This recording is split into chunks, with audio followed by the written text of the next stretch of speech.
ಅನಿರೀಕ್ಷಿತ ಜಾಗಗಳಿಂದ ಅನಿರೀಕ್ಷಿತ ಸಂದರ್ಭಗಳಲ್ಲಿ ಅನಿರೀಕ್ಷಿತ ವ್ಯಕ್ತಿಗಳಿಂದ ಕೆಲವೊಮ್ಮೆ ಸಮಸ್ಯೆಗಳು ಬರುತ್ತವೆ ಎನ್ನುವುದಕ್ಕೆ ಇದೊಂದು ಅದ್ಭುತವಾದ ಉದಾಹರಣೆ. ಬಾಯಿಗಳಂತೆ ಕೈ ಹಿಡಿದುಕೊಂಡು ಹೊಸದಾಗಿ ಮದುವೆಯಾದವ್ರ ಥರ ಓಡಾಡ್ತಾ ಇದ್ದಂಥ ಕಾಂಗ್ರೆಸ್ ಮತ್ತು ಎಡಪಕ್ಷಗಳ ನಿಜ ಬಣ್ಣ ಏನು ಅವರವ್ರ ಮನೆಗೆ ಬೆಂಕಿ ಬಿದ್ದಾಗ ಅನ್ನೋದಕ್ಕೆ ಈಗ ಗೊತ್ತಾಗ್ತಿದೆ. ಕೇರಳದ ಮುಖ್ಯಮಂತ್ರಿ ಪಿಣರಾಯಿ ವಿಜಯನ್ ತನ್ನ ರಾಜ್ಯದಲ್ಲಿ ಮಗದೊಮ್ಮೆ ಅಧಿಕಾರಕ್ಕೆ ಬರಲು ನಡೆಸುತ್ತಿರುವ ಸಾಹಸಗಳು ಮತ್ತು ಆಟಗಳ ಮುಂದುವರಿದ ಭಾಗ. ಈ ಬಾರಿ ಅಲ್ಲಿ LDF ಮಣ್ಣು ಮುಕ್ಕುವುದು ಖಚಿತ, UDF ಅಧಿಕಾರಕ್ಕೆ ಬರುತ್ತದೆ ಎಂಬುದು ಬಹುಜನರ ಲೆಕ್ಕಾಚಾರ. ಹಾಗಾಗಿ ಪಿಣರಾಯಿ ವಿಜಯನ್ ಏನಾದರೂ ಮಾಡಿ ಈ ಬಾರಿ ಮತ್ತೆ ಅಧಿಕಾರಕ್ಕೆ ತಂದು ಬಿಡಬೇಕು. ಯಾಕೆಂದರೆ ಉಳ್ಕೊಂಡಿರೋದು ಒಂದೇ ಇನ್ನು ರಾಜ್ಯ ಅವರಿಗೆ. ಇದಾಗೋದ್ಮೇಲೆ ಅವ್ರಿಗಿರೋದು ಬರೀ ಯೂನಿಯನ್ಗಳಲ್ಲಿ ಓಡಾಡ್ಕೊಂಡಿರ್ಬೋದು ಅಷ್ಟೇ. ಮತ್ತು ಈ ಸಾಮಾನ್ಯವಾಗಿ ಏನನ್ನು ಕಟ್ಟುವ ಕೆಲಸವನ್ನು ಮಾಡದ ಎಡಪಕ್ಷಗಳು, ಅವ್ರು ಯಾವಾಗಲೂ ಏನು ಕಟ್ಟೋ ಕೆಲಸ, ಅವರೆಲ್ಲ ಒಡೆಯೋ ಕೆಲಸ ಅವರದ್ದು. ಮಾತೆತ್ತಿದ್ರೆ ಒಂದು ಕೆಂಪಾವುಟ ಹಿಡ್ಕೊಂಡ್ಬಿಟ್ಟು ಕೂಕ್ಕೊಂಡು ಬಂದ್ಬಿಡೋದು ಅಷ್ಟೇ ಕೆಲಸ ಅವ್ರದ್ದು. ಹಾಗಾಗಿ ಪಿಣರಾಯಿ ವಿಜಯನ್ ಬೆಂಕಿ ಬುಡದಲ್ಲಿ ಬಿದ್ದ ತಕ್ಷಣ ಎಚ್ಚೆತ್ತುಕೊಂಡು ಕರ್ನಾಟಕದ ಮೇಲೆ ಕೈ ಹಾಕಿದ್ದಾರೆ. ವಿಜಯ್ ಅವ್ರು ಮಾಡಿರೋ ಕೆಲಸ ಏನಂದರೆ, ಬೆಂಗಳೂರಿನ ಯಲಹಂಕದ ಕೋಗಿಲು ಲೇಔಟ್ನಲ್ಲಿ ಇತ್ತೀಚೆಗೆ, ಅದು ಏನು ನೆನ್ನೆ ಮೊನ್ನೆ ಅಲ್ಲ, ಅದು ಇತ್ತೀಚೆಗೆ GBA ಒಂದು ತೆರವು ಕಾರ್ಯಾಚರಣೆ ಮಾಡಿದೆ. ಒಂದು ಎಷ್ಟೋ ಕೋಟಿ ಮೌಲ್ಯದ ಗೋಮಾಳ ಜಾಗ ಅಂತೆ. ಆ ಜಾಗಕ್ಕೆ ಯಾವನೋ GPA ಮಾಡಿ ಯಾರ್ಯಾರಿಗೋ ಜನಕ್ಕೆ ಮಾರ್ಕೊಂಡು ಏನೋ ಮಾಡಿದ್ದ. ಅಲ್ಲಿ ಒಂದಷ್ಟು ಜನ ಯಾವುದೋ ಒಂದು ಶೆಡ್ಗಳು ಥರ ಒಂದು 4 ಮನೆ ಕಟ್ಕೊಂಡಿದ್ರು, ಅದನ್ನು ಒಡೆದಾಕೋದ್ರು, ಒಂದು 200 ಮನೆನೋ ಏನೋ. ಅಲ್ಲಿ ಒಂದಿಷ್ಟು ಹೆಚ್ಚುವರಿ ಮುಸ್ಲಿಮರು ಕಾಣಿಸ್ತಾ ಇದ್ರು. ಬರೀ ಮುಸ್ಲಿಮರೇ ಅಲ್ಲ, ಬೇರೆಯವರು ಇದ್ದಾರೆ, ಬಟ್ ಮುಸ್ಲಿಮರು ಕಾಣಿಸೋದ ತಕ್ಷಣ ಪಿಣರಾಯಿ ವಿಜಯನ್ಗೆ ಅಬಾಬಾಬಾ ಒಳಗಡೆ ಕರಳೆಲ್ಲ ಚುರುಕಂದು ಬಿಡ್ತು. ಯಾಕೆಂದ್ರೆ ಹಿಂದೂಗಳದ್ದನ್ನು ಒಡೆದಾಕ್ತಾಗ ಅವ್ರಿಗೆ ಯಾರು ಹೇಳೋರು ಇರಲಿಲ್ಲ. ಯಾಕೆಂದ್ರೆ ಅವ್ರ ಮಗಳು ಪಾಪ ಬೆಂಗಳೂರಲ್ಲಿದ್ದಾಳಲ್ಲ, ಪಾಪ ಅವಳಿಗೆ ಚುರುಕಂದು ಬಿಟ್ಟಿರಬೇಕು. ಅಥವಾ ಅವ್ರ ಗಂಡ ಹೇಳಿರಬೇಕು, ನೋಡಿ ಹಿಂಗೆ ಮಾಡಿಬಿಟ್ರಲ್ಲ ನಮ್ಮವ್ರಿಗೆ ಅಂತ ಹೇಳಿರಬೇಕು ಮೋಸ್ಟ್ಲಿ. ಅದಕ್ಕೆ ಚುರುಕಂತ ಬಿಡ್ತು ಪಾಪ ಅವ್ರಿಗೆ. ತಕ್ಷಣ ಅವ್ರು ಖಾತೆ ಹಾಕ್ಕೊಂಡ್ಬಿಟ್ರು.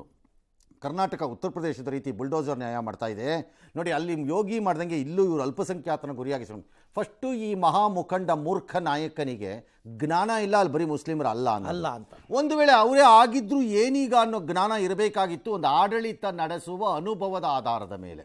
ಎರಡೂ ಇಲ್ಲದೆ ಇದ್ಮೇಲೆ ಎಂಥ ದಡ್ಡನ್ನು ಕೇರಳನವ್ರು ನೀವು ಚೀಫ್ ಮಿನಿಸ್ಟರ್ ಮಾಡ್ಕೊಂಡಿದ್ದೀರಿ ಅನ್ನೋದಕ್ಕೆ ಭಗವಂತನೇ ನಿಮಗೆ ಈ ಸುಖಕ್ಕೆ ನಿಮಗೆ ಗಾಡ್ಸ್ ಓನ್ ಕಂಟ್ರಿ ಬೇರೆ. ದೇವರ ನಾಡಿನಲ್ಲೂ ಬುದ್ಧಿ ಇಲ್ಲದೆ ಇರೋ ಜನ ಎಲ್ಲ ಇದ್ದೀರಾ ನೀವು, ಬಕ್ರಾಗಳ ಥರ. ಇವ್ರನ್ನ ಆಯ್ಕೆ ಮಾಡಿದಾರಲ್ಲ, ಕಾಮನ್ ಸೆನ್ಸ್ ಇಲ್ದಿರೋ CM ಅನ್ನು. ಸಂಘ ಪರಿವಾರದ ವಿರೋಧಿ ನೀತಿ ಇದು ಕರ್ನಾಟಕ ಸರ್ಕಾರವನ್ನು ಅನುಸರಿಸ್ತಿದೆ ಅಂತೆಲ್ಲ ಬಿಟ್ಟರು ರೈಲನ್ನು ಒಂದು ಇರಲಿ ಅಂತ. ಕಾರಣ ಇಷ್ಟೇ, ಕೇರಳದಲ್ಲಿ ಮುಸ್ಲಿಮರ ಮತ ಈಗ ಅವ್ರಿಗೆ ಅರ್ಜೆಂಟ್ ಆಗಬೇಕು. ಅವ್ರನ್ನ ಮೆಚ್ಚಿಸಲಿಕ್ಕೆ ಬೇಕಾದ್ರೆ ಅವ್ರ ಪಾದಪೂಜೆ ಮಾಡಿ ಅದನ್ನು ಕುಡಿದು ತಲೆ ಮೇಲೆ ಹಾಕ್ಕೊಂಡು ಓಡಾಡ್ತಾರೆ. ಲೆಫ್ಟಿಸ್ಟ್ಗೆ ಅದು ಪ್ರಾಕ್ಟೀಸ್ ಇಲ್ಲ, ಬಟ್ ಯಾರು ಓಟ್ ಹಾಕ್ತೀವಿ ಅಂದರೆ ಅದನ್ನೂ ಬೇಕಾದ್ರೆ ಮಾಡ್ತಾರೆ. ಅವ್ರೇನು ತೊಂದರೆ ಇಲ್ಲ, ಅವರಂತ ಸಮಯ ಸಾಧಕರು ಇನ್ನೊಬ್ರು ಇಲ್ಲ. ಅವ್ರು ಬೇಕಾದಂಗೆ ತಿರುಕತಾ ಇರ್ತಾರೆ ಅಷ್ಟೇ. ಅವ್ರುಗಳು ಅಲ್ಲಿ ನಕ್ಸಲ್ಸನ್ನ ಬೆಂಬಲಿಸೋದು, ಇನ್ನೊಂದು ಕಡೆ ಇನ್ನೊಂದು ಬೆಂಬಲಿಸೋದು ಅಷ್ಟೇ ಕೆಲಸ ಅವ್ರಿಗೆ. ಮತ್ತು ಕೇರಳದ ಸಂಸದ ಅದು ಯಾರೋ ರಹೀಮ್ ಅನ್ನೋನು ಕಳಿಸಿದ್ರೆ ಅರೆಸ್ಟ್ ಮಾಡಬೇಕಾಗಿತ್ತು. ಆ ಗಿರಾಕಿನ ಬಿಟ್ಟರು ಅಂತ ಟ್ರೆಸ್ಪಾಸಿಂಗ್ ಮಾಡಿ ಅರೆಸ್ಟ್ ಮಾಡಬೇಕಾಗಿತ್ತು. ಅವ್ರನ್ನ ಅರೆಸ್ಟ್ ಮಾಡಿ ಒಳಗಾಕ್ಬೇಕಾಗಿತ್ತು. ಅವ್ರನ್ನ ಕತ್ತೆ ಕಾಯಕ್ಕೆ ಬಂದಿದ್ದಂತ ಇಲ್ಲಿಗೆ. ಏನಕ್ಕೆ ಬಂದಿದ್ದಂತೆ ಅವನು? Useless fellow. ಅವ್ನ ಕಾನ್ಸ್ಟಿಟ್ಯೂನ್ಸಿ ಚೆಕ್ ಮಾಡಿರಿ, ಕ್ಯಾಮ್ರಾ ಹಾಕ್ಬಿಟ್ಟು ಏನೇನು ಕಡ್ದು ಕ್ವಾಮ್ಟೆ ಹಾಕಿದ್ದಾನೆ ನೋಡ್ಬಿಡೋಣ. ಕಾನ್ಸ್ಟಿಟ್ಯೂನ್ಸಿನಲ್ಲಿ ಯಾರ್ಯಾರಿಗೆ ನ್ಯಾಯ ಕೊಟ್ಟಿದ್ದಾನೆ ಬಂದಿದ್ದಂತೆ. ಆಮೇಲೆ DK ಶಿವಕುಮಾರ್ ಅದಕ್ಕೊಂದು ಉತ್ತರ ಕೊಟ್ಟರೆ, ಇದು ರಾಜಕೀಯ ರೀ, ಸರ್ಕಾರಿ ಜಾಗದಲ್ಲಿ ಮನೆ ಕಟ್ಟಿದ್ರೆ ಬಿಡ್ತಾರೇನ್ರಿ ಅಂತೆಲ್ಲ ಅವರು ಹೇಳಿದ್ರು. ಅದು ವೇಸ್ಟ್ ಡಂಪ್ ಮಾಡೋದಕ್ಕೆ ಅಂತ ನಾವು ಮೀಸಲಿಟ್ಕೊಂಡಿರೋ ಜಾಗ ಅದು, ಅದನ್ನೋಗಿ ಇವ್ರು ಹಿಂಗೆ ಮಾಡಿದ್ದಾರೆ ಅಂತ. ಮುಖ್ಯಮಂತ್ರಿಗಳು ಮಾತ್ರ ಅದು ವಾಸ ಮಾಡೋಕ್ಕೆ ಯೋಗ್ಯ ಅಲ್ಲ ಜಾಗ, ಅದು ಮಾನವೀಯತೆ ದೃಷ್ಟಿಯಿಂದ ಬೇರೆ, ಅದು wrong. Mister chief minister, please shut up your mouth. ಸ್ವಲ್ಪ ಎಷ್ಟು ದಿನ ಅಧಿಕಾರದಲ್ಲಿ ಇರ್ತೀರೋ ಗೊತ್ತಿಲ್ಲ, ಸ್ವಲ್ಪ ಬಾಯಿ ಮುಚ್ಕೊಂಡಿರೋದು ಕಲ್ತ್ಕೊಳ್ಳಿ. ನಿಮಗೂ ಅಧಿಕಾರದ ಜ್ಞಾನ ಇಲ್ಲ, ನಿಮ್ಮ ತಲೆನಲ್ಲೂ ಏನಿಲ್ಲ ಅಂತ ಹೇಳಬೇಕಾದ ಪರಿಸ್ಥಿತಿ ಬರುತ್ತೆ. ಹೆಂಗ್ರಿ ಮಾನವೀಯತೆಯಿಂದ ಮಾಡ್ಕೊಡ್ತೀರಿ ನೀವು? ನಾಳೆ ಹಂಗಾರೆ ರಾಜಾ ಕಾಲುವೆ ಪಕ್ಕದಲ್ಲೆಲ್ಲ ಹೊಡೆದಾಕಿದ್ವಲ್ಲ, ಅವ್ರಿಗೆಲ್ಲ ಮಾನವೀಯತೆಯಿಂದ ಮಾಡ್ಕೊಡ್ಬೇಕಾಗಿಲ್ವಾ? ಅವರೆಲ್ಲ ಮನುಷ್ಯರಲ್ವಾ? ತಲೆ ಇಲ್ಲದೆ ಮಾತಾಡ್ತಾರೆ ಎಲ್ಲರೂ, ಅಧಿಕಾರದಲ್ಲಿ ಇದ್ದೀವಿ ಅಂದ್ಬಿಟ್ಟು. ಮಾನವೀಯತೆ ಅಂತೆ, ಮಾನವೀಯತೆ. ಎಸ್,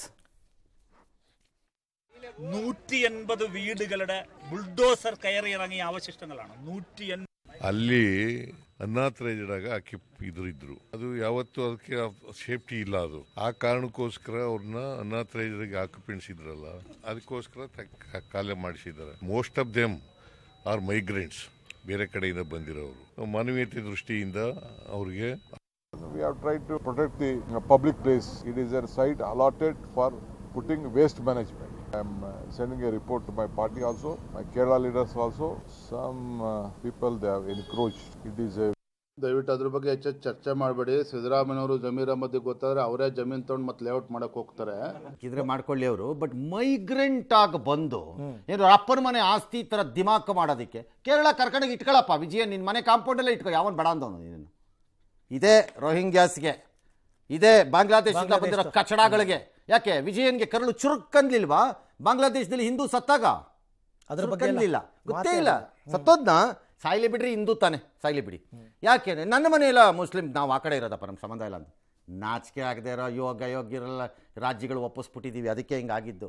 ಬಟ್ ಅದಕ್ಕೆ ಈ ಹಂತಕ್ಕೆ ಬಂದಿರೋದು ಲೆಫ್ಟ್ ಪಾರ್ಟೀಸು. ನಮ್ಮ ಕಣ್ಣು ಮುಂದೆ ನೋಡ್ತೀವಿ ನಿರ್ನಾಮ. ಬಟ್ ಒಂದು ರಾಜ್ಯದ ಆಡಳಿತದಲ್ಲಿ ಅವ್ರು ಮೂಗ್ ತೋರಿಸೋದನ್ನ ಇವರೆಲ್ಲರೂ ಸೇರಿ ಕಂಡೆಮ್ ಮಾಡಬೇಕಾಗಿತ್ತಲ್ವ ಸರ್? ಯಾರು?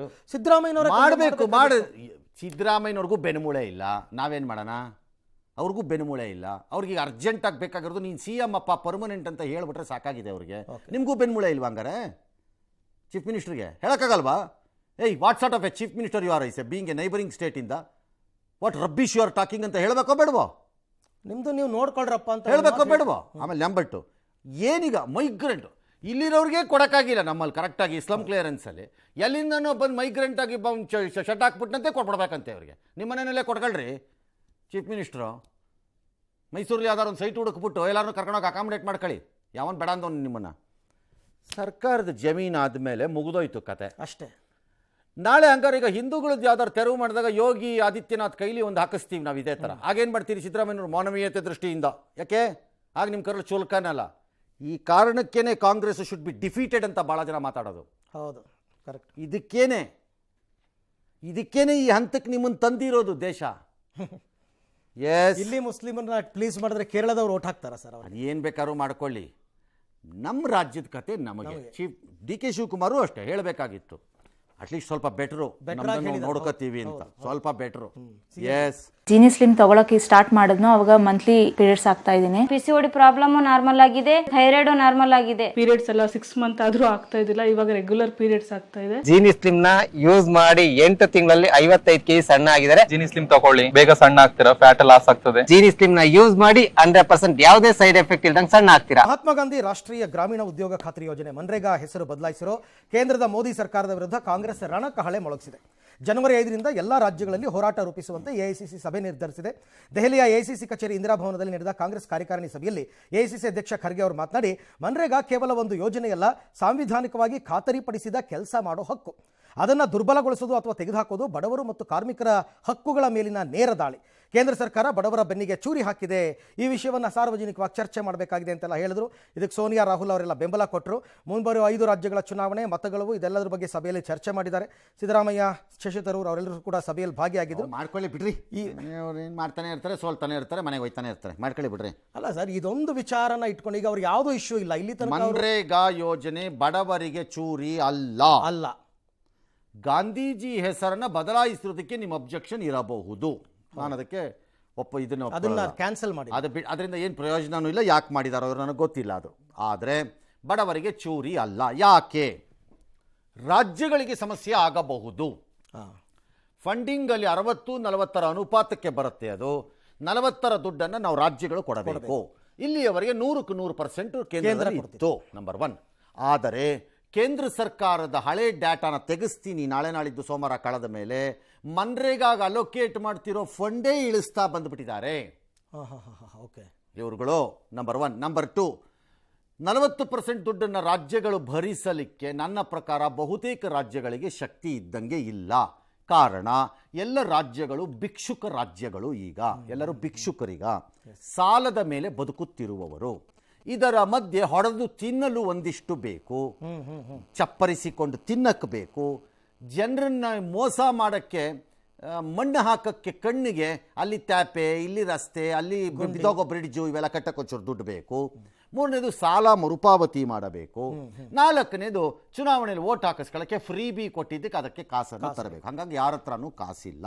ಅದು ಪರಿಣಾಮವನ್ನು ಬೀರುತ್ತೆ, ರಾಜ್ಯದ ಮೇಲೆ ಬೀರುತ್ತೆ ಹೊರತು ಬಡವರಿಗೆ ಯೋಜನೆಯಲ್ಲಿ ಏನೂ ಆಗಲ್ಲ. ಯಾಕಂದರೆ ವರ್ಕಿಂಗ್ ನಂಬರ್ ಆಫ್ ಡೇಸು ಹೆಚ್ಚಾಗತ್ತೆ, ಬರೋದು ಹೆಣ್ಣು ಮಕ್ಕಳಿಗೆ, ಸ್ತ್ರೀಶಕ್ತಿ ಗುಂಪುಗಳಿಗೆ ಇನ್ನಷ್ಟು ಲಾಭ ಸಿಕ್ಕತ್ತೆ ಇದು. ಆದರೆ ಕೇಂದ್ರ ಸರ್ಕಾರ ಒಂದನ್ನು ಅರ್ಥ ಮಾಡ್ಕೋಬೇಕು, ನಮ್ಮಿಂದ ದುಡ್ಡನ್ನು ಮಾತ್ರ ತಗೋತಾ ಇರ್ತೀವಿ, ಕೊಡೋವಾಗ ಮಾತ್ರ ನಮ್ಮ ಮೇಲೆ ಎತ್ತಾಕ್ತೀವಿ ಅಂತಂದರೆ ನಿಮ್ಮ ತಾತನ ಮನೆ ದುಡ್ಡ ನೀನು ದುಡ್ದಿರೋದು ಅಂತ ಕೇಳಬೇಕು ಫೈನಾನ್ಸ್ ಮಿನಿಸ್ಟ್ರಿಗೆ. ನೀನು ದುಡ್ದು ಎಷ್ಟಮ್ಮ ಕೊಟ್ಟಿದ್ದೀಯಾ ಟ್ಯಾಕ್ಸನ್ನು ದೇಶಕ್ಕೆ ಅಂತ. ನರೇಂದ್ರ ಮೋದಿ ಎಷ್ಟು ಟ್ಯಾಕ್ಸ್ ಕಟ್ಟಿದ್ರು, ಅಮಿತ್ ಶಾ ಎಷ್ಟು ಕಟ್ಟಿದ್ರು ಗೊತ್ತಿಲ್ಲ, ಅವ್ರು ಎಷ್ಟು ಕಟ್ಟಿರ್ತಾರೋ ಬಿಟ್ಟಿರ್ತಾರೋ. ಈ ಫೈನಾನ್ಸ್ ಮಿನಿಸ್ಟ್ರಿ ಎಷ್ಟು ಕಟ್ಟಿದೀಯಮ್ಮ ಅಂತ ಕೇಳಬೇಕು ಯಾರು ಒಬ್ಬರು ನಿನ್ನ ಟ್ಯಾಕ್ಸ್ನ. ಕರ್ನಾಟಕ, ಮಹಾರಾಷ್ಟ್ರ, ತಮಿಳುನಾಡು ನಮ್ಮಂಥ ರಾಜ್ಯಗಳಿಂದ ತಗೊಂಡು ಹೋಗ್ಬಿಟ್ಟು ನಮಗೆ ದಗಾಕೋರ್ತನ ಮಾಡಿಬಿಟ್ಟು ನಮಗೆ ಕೊಡಬೇಕಾದ ದುಡ್ಡನ್ನು ಕೊಡದೆ, ಅದು ಫ್ಯಾಕ್ಟ್. ಎಸ್, ಏನು ಮುಖ್ಯಮಂತ್ರಿ ಬದಲಾವಣೆ ಮತ್ತು ಸಚಿವ ಸಂಪುಟ ಪುನರ್ರಚನೆ ಇದು ತಾತ್ಕಾಲಿಕ ಬ್ರೇಕ್ ಬಿದ್ದಿದೆ. ಯಾಕೆಂದರೆ ಜನವರಿ 9ನೇ ತಾರೀಕು ತನಕ ಯಾವ ಬೆಳವಣಿಗೆಗಳು ಡೆಲ್ಲಿನಲ್ಲಿ ನಡೆಯಲ್ಲ. ರಾಹುಲ್ ಗಾಂಧಿ ಅವರು ವಿದೇಶ ಪ್ರವಾಸಕ್ಕೆ ಹೋಗ್ತಾ ಇದ್ದಾರೆ. ಹಾಗಾಗಿ ಆಮೇಲೆ ನಿಮ್ಮನ್ನು ಕರೆಸ್ಕೊಂಡು ಏನಾದ್ರು ಒಂದು ಮಾತುಕತೆ ಆಡ್ತೀವಿ ಅಂತಂದ್ಬಿಟ್ಟು ಏನೋ ಒಂದಷ್ಟು ಸೂಚನೆ ಕೊಟ್ಟು ಕಳಿಸಿದ್ದಾರೆ ಇವರಿಗೆ ಅಂತಂದ್ಬಿಟ್ಟು ಸಿದ್ದರಾಮಯ್ಯನವ್ರಿಗೆ ಅಂತ ವೇಣುಗೋಪಾಲ್ ಭರವಸೆ ಕೊಟ್ಟಿದ್ದಾರಂತೆ. ಇನ್ನು ಪರಮೇಶ್ವರ್ ಅವರಿಗೆ ಸಿಎಂ ಪಟ್ಟ ಕೊಡಿ ಅಂತಂದ್ಬಿಟ್ಟು ದಲಿತ ಸಂಘಟನೆಗಳು ದೆಹಲಿಯಲ್ಲಿ ಕೆ ಸಿ ವೇಣುಗೋಪಾಲ್ಗೆ ಮನವಿ ಸಲ್ಲಿಸಿದ್ದಾರೆ. ಸಿದ್ದರಾಮಯ್ಯನವರು ಸಂಪುಟ ಪುನರ್ರಚನೆಗೆ ಅನುಮತಿ ಪಡೆದೇ ಬರ್ತಾರೆ ಅಂತ ರಾಜಣ್ಣ ಅವರೆಲ್ಲ ಹೇಳಿದ್ದಾರೆ. ಇರ್ಬೋದು ಪಡಿನೂಬಹುದು ಬಿಡ್ದು. ಬಜೆಟ್ವರೆಗೂ ನನ್ನ ಪ್ರಕಾರ ಏನೂ ಆಗ್ಲಿಕ್ಕಿಲ್ಲ. ಇದು ಎರಡನೇದು, ರಾಹುಲ್ ಗಾಂಧಿಗೆ ಕರ್ನಾಟಕದ ಸಮಸ್ಯೆನ ಬಗೆಹರಿಸುವ ಎದೆಗಾರಿಕೆ ಇದೆಯಾ ಅನ್ನೋದೇ ಡೌಟ್ ಬಂದುಬಿಟ್ಟಿದೆ ಈಗ ನನಗೆ. ಜೇನ್ಗೌಡ ಒಬ್ಬ ದೊಡ್ಡ ನಾಯಕ ಅಂತ ಕರೆಸ್ಕೊಳ್ಳೋನಿಗೆ ಆ ಗಟ್ಟಿತನ ಇದೆಯಾ ಅನ್ನೋದೇ ನನಗೆ ಡೌಟ್ ಬಂದುಬಿಟ್ಟಿದೆ. ಅಷ್ಟು ಕಾಂಗ್ರೆಸ್ ಪಕ್ಷ ಅನ್ನೋದು ಶಿಥಿಲವಾಗಿ ಹೋಗ್ಬಿಟ್ಟಿದೆ. ಕರ್ನಾಟಕದಂತಹ ಚಿನ್ನದ ಗಣಿನೇ ಇವ್ರು ಹಿಂಗೆ ಹ್ಯಾಂಡ್ಲ್ ಮಾಡ್ತಾರೆ ಅಂತಂದರೆ ಇನ್ನು ಐರನ್ ಓರು ಮತ್ತೊಂದು ಬೇರೆ ಬೇರೆ ರಾಜ್ಯಗಳಲ್ಲಿ ಏನು ಮಾಡ್ತಾರೋ ದೇವರೇ ಕಾಪಾಡಬೇಕು ಈ ಪಕ್ಷನ. ನನ್ನ ಪ್ರಕಾರ ಬಜೆಟ್ವರೆಗೂ ಏನೂ ಆಗಲ್ಲ. ಅಂದರೆ ಅಲ್ಲಿ ತನಕ ಸಿದ್ದರಾಮಯ್ಯನವ್ರಿಗೆ ಹೊಸದಾಗಿ ಏನಾದ್ರು ಆದರೂ ಕೂಡ ಹಣಕಾಸು ಸಚಿವರು ಬರಬೇಕು, ಅವ್ರು ಅದನ್ನು ಅರ್ಥ ಮಾಡ್ಕೋಬೇಕು. ತುಂಬ ಪ್ರಾಬ್ಲಮ್ಮು ಆಗುತ್ತಲ್ವ ಸರ್ ಮಾರ್ಚ್ಗೆಲ್ಲ ಬಜೆಟ್ ಪ್ರಾಬ್ಲಮ್ಮು. ಅದೆಲ್ಲ ಏನು ದೊಡ್ಡದೆಲ್ಲ ಪ್ರಿಪೇರ್ಡ್ ಬಜೆಟ್ಗಳು ಇವೆಲ್ಲ ಏನು ಇವ್ರು ಬಜೆಟ್ ರೆಡಿ ಮಾಡಿಬಿಡ್ತಾರ ಕೂತ್ಕೊಂಡು ನಿಮ್ಮ ತಲೆ ಯಾವನು ಮಾಡಲ್ಲ, ಯಾವನೋ ರೆಡಿ ಮಾಡಿರ್ತಾನೆ ಓದ್ಕೊಂಡು ಹೋಗ್ತಾರೆ. ಅರುಣ್ ಜೇಟ್ಲಿ ಸತ್ತಾಗ ಪಿಯೂಷ್ ಗೋಯಲ್ ಇಡ್ಲಿಲ್ವಾ ಬಜೆಟ್ ನಂಗಾರೆ, ದೇಶದ್ದೇ ಇಟ್ಟರು ಅದೇನಾಗಲ್ಲ. S, okay. ಇನ್ನು ಬೆಂಗಳೂರು ಗ್ರಾಮಾಂತರದ ದೇವನಹಳ್ಳಿ ಬಳಿ ನಿರ್ಮಾಣ ಆಗಿರತಕ್ಕಂಥ ಫಾಕ್ಸ್ಕಾನ್ ಕಂಪನಿಯಿಂದ 30,000 ಉದ್ಯೋಗ ಸೃಷ್ಟಿಯಾಗಿದೆ. ಈ ವಿಚಾರವಾಗಿ ಈಗ ಕೇಂದ್ರ ರಾಜ್ಯ ಸರ್ಕಾರಗಳ ನಡುವೆ ಕ್ರೆಡಿಟ್ ವಾರ್ ನಡೀತಾ ಇದೆ. ಇದು ಮೋದಿ ಸರ್ಕಾರದ ಶ್ರಮ ಅಂತ ಕೇಂದ್ರ ಸಚಿವ ಅಶ್ವಿನಿ ವೈಷ್ಣವ್ ಹೇಳಿದರು. ಇದಕ್ಕೆ ಸಿಎಂ ಸಿದ್ದರಾಮಯ್ಯ ಕೌಂಟರ್ ಕೊಟ್ಟು ಅಲ್ಲ ಇದು ನಮ್ಮ ಸರ್ಕಾರದ ಶ್ರಮ, ಕೇಂದ್ರ ಸರ್ಕಾರದ ಶ್ರಮ ಆಗಿದ್ರೆ ಬಿಜೆಪಿ ರಾಜ್ಯಗಳಲ್ಲಿ ಯಾಕೆ ಉದ್ಯೋಗ ಸೃಷ್ಟಿ ಆಗ್ತಿಲ್ಲ ಅಂತೆಲ್ಲ ಪ್ರಶ್ನೆ ಮಾಡಿದ್ದಾರೆ. ಆ್ಯಕ್ಚುಲಿ 2023ರಲ್ಲಿ ಬೊಮ್ಮಾಯಿ ಸರ್ಕಾರದಲ್ಲಿ ಫಾಕ್ಸ್ಕಾನ್ಗೆ ಅನುಮೋದನೆ ಕೊಟ್ಟಿದ್ದು ನಿಜ. ಇದನ್ನು ಸಿದ್ದರಾಮಯ್ಯ ಸರ್ಕಾರ ಮುಂದುವರಿಸಿಕೊಂಡು ಬಂದಿದೆ. ಫಾಕ್ಸ್ಕಾನ್ ಬಗ್ಗೆ ಬಹಳ ಸಾಕಷ್ಟು ಚರ್ಚೆ ಆಗ್ತಾ ಇದೆ. ಕಳೆದ 2.5 ವರ್ಷದಲ್ಲಿ ಏತರ್ ಎಲೆಕ್ಟ್ರಾನಿಕ್ ಸ್ಕೂಟರ್ ಹಿಡಿದು ಸುಮಾರು 2,000 ಕೋಟಿ ಬಂಡವಾಳ ಹಾಕಕ್ಕೆ ಆಸಕ್ತಿ ಇದ್ರೂ ಕೂಡ ರಾಜ್ಯ ಸರ್ಕಾರ ಸರಿಯಾಗಿ ಸ್ಪಂದನೆ ಮಾಡಿದ್ರೆ ತಮಿಳುನಾಡಿಗೆ ಹೋಗಿರ್ತಕ್ಕಂಥ ನಮಗೆ ಗೊತ್ತಿದೆ. ಅದೇ ರೀತಿ ಟೊಯೋಟಾ ಬಹಳ ವರ್ಷಗಳಿಂದ ಫಾಕ್ಸ್ಕಾನ್ ಅವ್ರನ್ನ, ಆಪಲ್ ಅವ್ರನ್ನ ಮನವೊಲಿಸಿ ಇದು ರಾಜ್ಯದ ಪ್ರಯತ್ನ. ಅಶ್ವಿನಿ ವೈಷ್ಣವ್ರಿಗೆ ಅದರಿಂದ ಕ್ರೆಡಿಟ್ ತಗೋಬೇಕಾಗಿದ್ರೆ ಅದೊಂದು ಸೆಮಿ ಕಂಡಕ್ಟರ್ ಇಂಡಸ್ಟ್ರಿಯನ್ನು ಕೊಟ್ಟು ನಾವು ಕೊಟ್ಟಿದ್ದೀವಿ ಅಂತೇಳಿ ಅಶ್ವಿನಿ ವೈಷ್ಣವರು ಕ್ರೆಡಿಟ್ ತಗೊಳ್ಳಿ. ಅದನ್ನು ಬಿಟ್ಟು why did make in India fail? I have replied to the honourable minister. ಬಿಡ್ರಿ, ಇವರೆಲ್ಲದಕ್ಕೂ ಮಾತಾಡ್ತಾರೆ ಇವರು.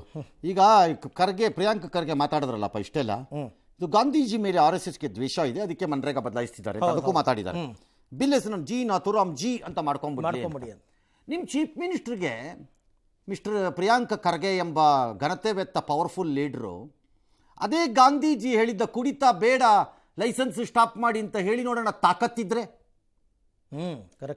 ಹೇಳ್ರಿ ನೋಡ್ತೀನಿ. ನಿಮ್ಮ ಗಾಂಧಿ ಮೇಲೆ ಅಷ್ಟೊಂದು ತಮಗೆ ಅಬಾಬಾಬಾಬಾ ಉಕ್ಕಿ ಹರಿತಾ ಇದ್ರೆ ನಿಮ್ಮ ಪ್ರೀತಿ, ಹೇಳಿ ನೋಡ್ತೀನಿ ನಿಮ್ಮ ಚೀಫ್ ಮಿನಿಸ್ಟರ್ಗೆ. ಅದೇ ಗಾಂಧೀಜಿದು ಮೂಲ ತತ್ವ. ಹೆಚ್ಚುವರಿ ಲೈಸೆನ್ಸ್ ಕೂಡ ಹೊರಟಿದ್ದಾರೆ ಇವರು, ಹೇಳ್ರಿ ನೋಡೋಣ. ನಿಮ್ಮ ಪವರ್ ತೋರಿಸ್ರಿ ಅಲ್ಲಿ. ಸುಮ್ಮನೆ ದೇಶದ ಮೇಲೆ ಬಂದಿರೋ ವಿಚಾರದ ಮೇಲೆಲ್ಲ ಕಾಮೆಂಟ್ ಆಗ್ತಿರಲ್ಲ ಕೂತ್ಕೊಂಡು, ಇದು ಕೇಳಿಸಿ ನೋಡೋಣ. ಆಗ ನಿಜವಾದ ಪವರ್ ಇದೆ. ತಂದೆಯಿಂದಾನೋ ನಿಮ್ಮಿಂದಾನೋ ನೀವೇ ಸ್ವಂತ ಪವರು ಅಂತ ಅನ್ಬೋದು. ಇದು ಅಷ್ಟೇ, ಸುಮ್ಮನೆ ಅವ್ರು ಎಲ್ಲದಕ್ಕೂ ಒಂದೊಂದು ಉತ್ತರ ಕೊಡ್ತಾರೆ ಅವ್ರು ಏನದಕ್ಕೆ. ಬಟ್ ಉದ್ಯೋಗ ಸೃಷ್ಟಿಯಾಗಿರೋದು ಇವೆಲ್ಲ ರಾಜ್ಯ ಒಂದು ಎಕ್ಸ್ ಸರ್ಕಾರದ ಪಾತ್ರ ಒಂಚೂರು ಜಾಸ್ತಿ ಇರುತ್ತೆ, ವೈ ಸರ್ಕಾರದ ಪಾತ್ರ ಒಂಚೂರು ಕಡಿಮೆ ಇರುತ್ತೆ. ಈ ಥರದ ಪ್ರಾಜೆಕ್ಟ್ಗಳೆಲ್ಲ ಕಂಟಿನ್ಯೂಯಸ್ಲಿ ರನ್ನಿಂಗ್ ಪ್ರಾಜೆಕ್ಟ್ಗಳಿವೆಲ್ಲ. ಒಂದು ಸರ್ಕಾರನೇ ಅಂತ ಹೇಳಲಿಕ್ಕೆ ಬರಲ್ಲ, ಭಾಳ ರೇರ್ ಅದು. ಒಂದು ಸರ್ಕಾರ ಪ್ರಾರಂಭ ಮಾಡುತ್ತೆ, ಅದು ಮುಂದಿನ ಸರ್ಕಾರಗಳು ಮುಂದುವರಿಸ್ಕೊಳತ್ವೆ. ಈಗ ಮೆಟ್ರೋ, ರೈಲ್ವೆ ಯೋಜನೆಗಳು, ರಸ್ತೆ ಯೋಜನೆಗಳು, ದೊಡ್ಡ ಕಾರ್ಖಾನೆಗಳು, ಇಂಥವೆಲ್ಲ ಪ್ರಾಜೆಕ್ಟ್ಸು ಹಾಗೇನೆ. ಇವೆಲ್ಲವೂ ಇದು ಹಾಗೇನೆ. ನಿಮಗೆ ಒಂದು 60% ಎಕ್ಸ್ಟ್ರಾ ಇರ್ಬೋದು, ಅವ್ರಿಗೊಂದು 40% ಕಡಿಮೆ ಇರ್ಬೋದು. ಅದು ಹಾಗೆ ನಡ್ಕೊಂಡು ಹೋಗುತ್ತೆ.